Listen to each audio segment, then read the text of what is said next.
Good morning friends, स्वागत आहे तुमचं आजच्या प्री मार्केट रिपोर्टमध्ये. तर मग चला सुरुवात करूयात आजच्या या प्री मार्केट रिपोर्टला आणि जाणून घेऊयात की आज आपल्या स्टॉक मार्केटमध्ये काय होऊ शकतं ते. त्याआधी तुम्ही जर चॅनलवरती नवीन असाल तर चॅनलला सबस्क्राईब करायला विसरू नका आणि डिस्क्रिप्शनमध्ये लिंक आहे त्यावरती क्लिक करून आपलं डीमॅट अकाउंट देखील ओपन करायला विसरू नका. तर मग चला सुरुवात करूयात आजच्या या भागाला.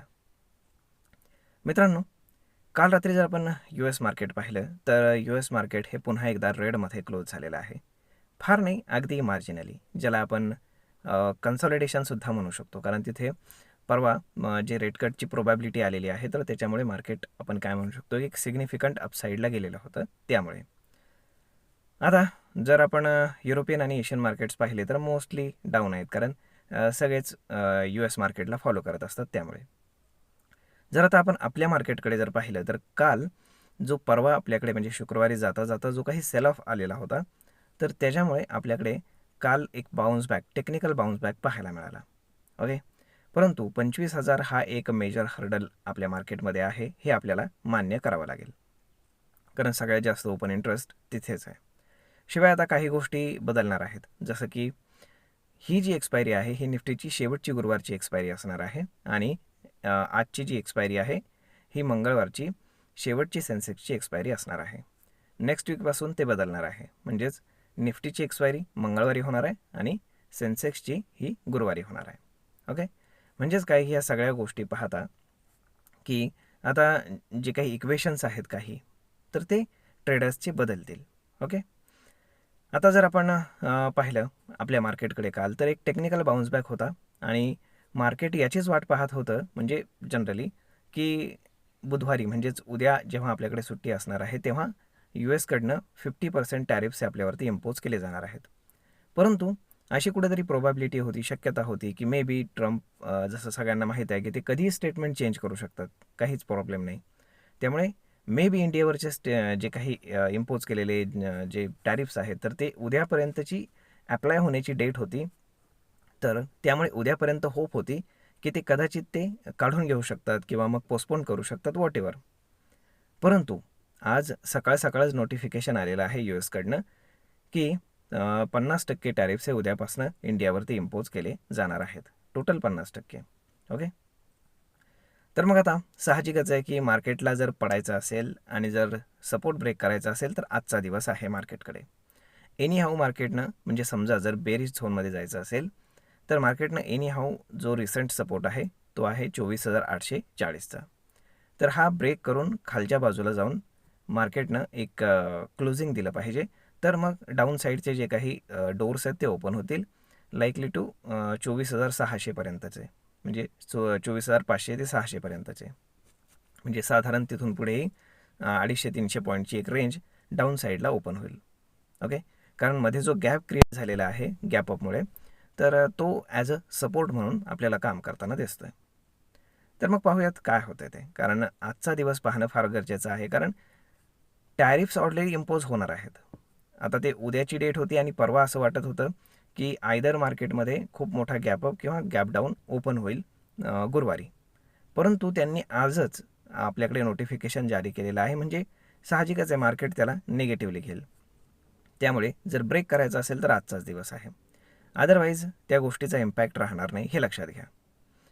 आता आपल्याकडे ही बॅड न्यूज आहे, तर गुड न्यूज अशी ही आहे की येणाऱ्या 3-4 तारखेला GST काउन्सिलची मीटिंग आहे आणि त्याच्यामध्ये बरंचसं रिलॅक्सेशन मिळणार आहे, हे ऑलरेडी पंतप्रधानांनी 15 ऑगस्टलाच सांगितलेलं आहे.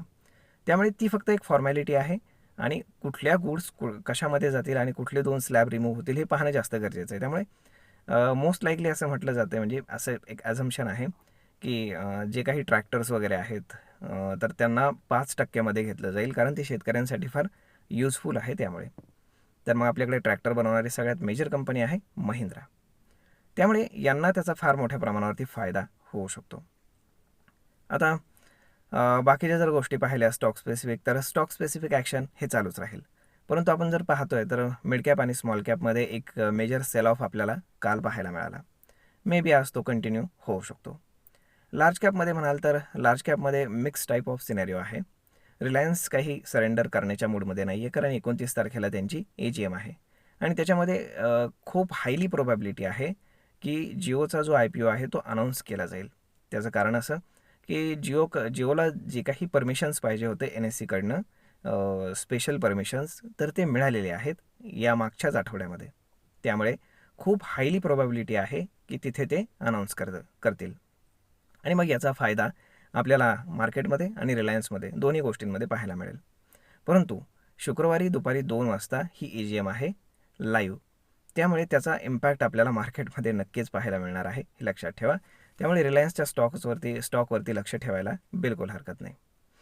आता जर आपण बाकीच्या गोष्टी जर पाहिल्या तर as per the open interest 25,000ला खूप हायली कॉल रायटिंग झालेलं आहे. 25,000 आणि त्याच्यावरचे स्ट्राईक प्राईस, आणि 24,800 आणि त्याच्या खाली खूप जास्त पुट रायटिंग झालेलं आहे. त्यामुळे आज कोण घाबरत आहे ते पाहणं जास्त गरजेचं आहे. त्यामुळे 24,800 डाऊन साईडला ब्रेक होतो की 25,000 अपसाईडला ब्रेक होतो ते पाहणं खूप जास्त गरजेचं आहे. त्यामुळे या मधल्या जे काही 200 पॉईंटची रेंज आहे, इथे कुठल्याही प्रकारचा ट्रेड न करणं ही सगळ्यात महत्त्वाची गोष्ट आहे. आता जर आपण FISDAचा डेटा जर पाहिला तर FISनं पुन्हा एकदा सेलिंग केलेलं आहे, परंतु यावेळेस सेलिंगची फिगर थोडी जास्त आहे. साधारण 2,500 कोटींच्या आसपास त्यांनी सेलिंग केलेलं आहे. आणि ॲज युज्युअल जे डोमेस्टिक इन्स्टिट्यूशन्स आहेत तर त्यांनी बाईंग केलेलं आहे 3,000 कोटी प्लस. ओके, त्यामुळे आपण जर पाहिलं तर एकंदर परिस्थिती म्हणावी एवढी चांगली नाही आहे, परंतु मिक्स टाईप ऑफ सेटअप आहे. म्हणजे काही लोकल गोष्टी आहेत त्या चांगल्या आहेत, काही ग्लोबल गोष्टी आहेत त्या वाईट आहेत, आणि स्पेशली USनं जे इंडियावरती टॅरिफ्स लावलेले आहेत तर त्या संदर्भामधल्या गोष्टी. तर मग आता US जे टॅरिफ इम्पोज करणार आहे तर त्याचा कोणकोणत्या सेक्टरला फटका बसू शकतो, जे मेजरली USला आपण एक्सपोर्ट करतो. तर त्याच्यामध्ये आहे सगळ्यात महत्त्वाची गोष्ट म्हणजे ज्वेलरी सेक्टर, टेक्स्टाईल सेक्टर आणि ऑटो कंपोनंट्स. तर याच्यामध्ये आपल्याला मे बी आज एक डेंट पाहायला मिळू शकतो. तर तो किती असेल, कसा असेल, हे आता पाहणं फार जास्त गरजेचं ठरणार आहे. होप सो सगळं काही व्यवस्थित व्हावं. तर मग मित्रांनो, आजचा हा व्हिडिओ, ही माहिती तुम्हाला कशी वाटली हे तुम्ही आम्हाला कमेंट करून नक्कीच सांगा. आणि एक महत्त्वाची गोष्ट, गिफ्ट निफ्टी इंडिकेट करत आहे की मार्केट साधारण एक 60 ते 70 पॉईंट गॅप डाऊन ओपन होईल. आता यामध्ये जे काही नोटिफिकेशन सकाळ आलेलं आहे तर ते किती फॅक्टर्ड इन करण्यात आले ते माहीत नाही. त्यामुळे बऱ्याचदा आपण पाहतो की मार्केट आयदर फ्लॅट ओपन होतं एक 30-40 पॉईंट 50 पॉईंटच्या आसपास, आणि त्यानंतर मार्केट ट्रेंडिंग होतं. हे आपण बऱ्याचदा पाहिलेलं आहे, आणि त्यातल्या त्यात सेन्सेक्सची एक्सपायरीसुद्धा आहे, त्यांनी हे नोटिफिकेशन आलेलं आहे. त्यामुळे मार्केटकडे खूप सारे रिझन्स आहेत ब्रेकडाऊन करण्यासाठी, परंतु मार्केट ब्रेकडाऊन करणार का हे पाहणं फार गरजेचं आहे, कारण एवढं इझीसुद्धा नाही आहे मार्केट ब्रेकडाऊन करणं. तर पाहूयात. होप सो आपण भेटूयात पुढच्या एका नवीन व्हिडिओमध्ये. तोपर्यंत हा व्हिडिओ, ही माहिती तुम्हाला कशी वाटली हे तुम्ही आम्हाला कमेंट करून नक्कीच सांगा. आणि जर आवडली असेल तर आपल्या जवळच्या मित्रमंडळींसोबत देखील हा व्हिडिओ तुम्ही शेअर करायला विसरू नका. धन्यवाद.